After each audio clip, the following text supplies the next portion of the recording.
Hey, what's up? Otaku Mike here. Let's talk about Daredevil, Cold Day in Hell, issue number 1.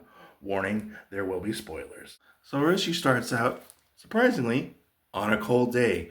Matt Murdock is actually visiting the grave of somebody he actually knows. We find out that Matt's a little bit older now. He's pushing up there in age.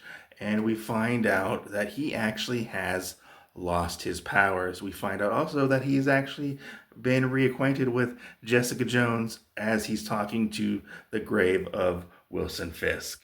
As Matt is walking back from Wilson Fisk's grave to his soup kitchen that he runs, he ends up getting accosted by a couple of homeless people where he's like, hey, look, I know you're hungry.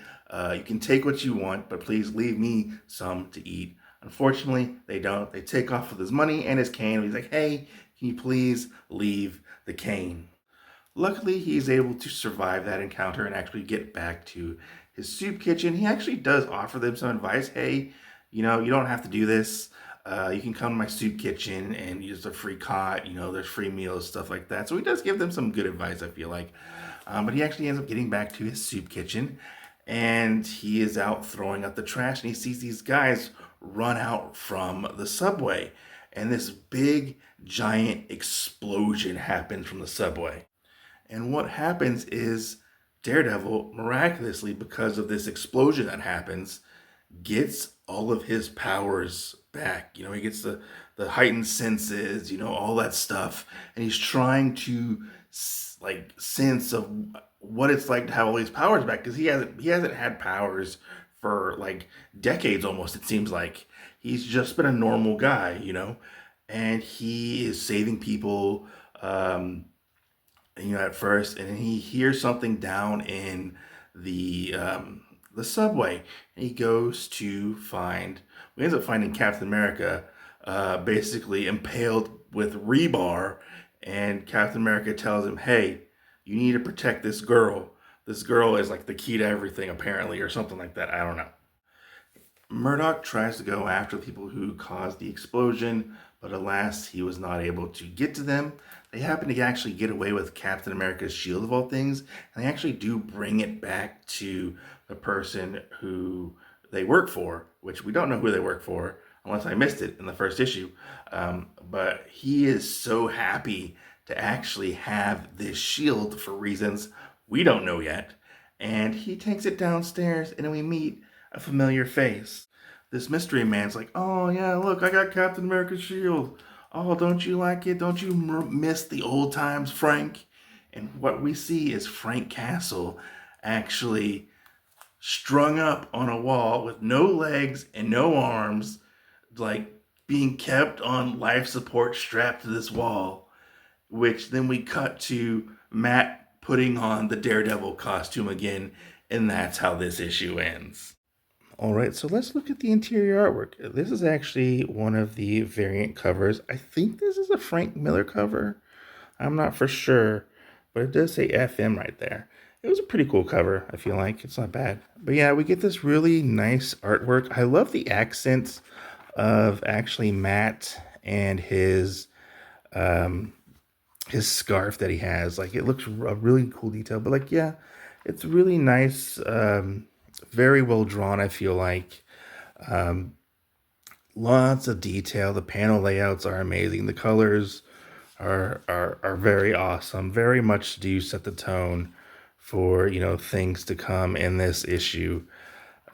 Just very beautifully drawn. There are some funny moments in this issue, but very crazy how we have like the green like explosions and stuff.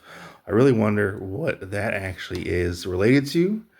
I wonder if it's kind of something like a bioweapon or something like that. But this is one thing I really like, is how they actually get him to, or they get his like senses back. Like, that's one thing of the representation that I actually do really like, of him trying to control his senses and stuff and get it all back into